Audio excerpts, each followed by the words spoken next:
Бүгін үйге қонақ келеді. Қонақ болғанда бір семья ғана, сондықтан соған дайындаламыз. Бірінші қара нанды қуырдым, етін салып қойдым қуырып.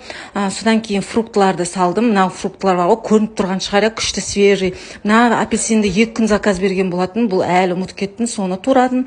Содан кейін жаңағы морковь мен пиязымды салып, еттің үстіне қуырдым. Сосын енді плов болған соң чуть-чуть болсын деп қасына жаңағы помидорымды турадым, пиязымды турадым жұқалап. Оларды пока холодильникке салып қойдым, ерте ғой деп.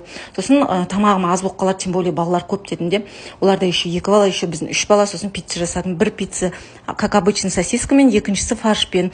Сосын жаңа помидор, перецтерін салдым. Жаңа қуырған нанның үстіне чеснок пен майонезді араластырып, оның үстіне зелень, сосын қияр, сосын оның үстіне шпрот салдым. Осы закуска өте дәмді. Майлы иногда болады. Сосын қыздар, білейін, күн әлі ыстық та.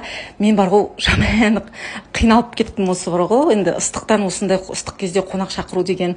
Если что, осылай тамақ істегілеріңіз келмесе, үйге біреу келіп қалып жатса, мындай пицца, немесе суши, бургер заказ бергілеріңіз келсе, Яндекс.Едадан кіріп, мен промокодымды қолданып заказ беріңіздер. Алматы, Астана, Шымкент қалаларында 2500 теңге скидка.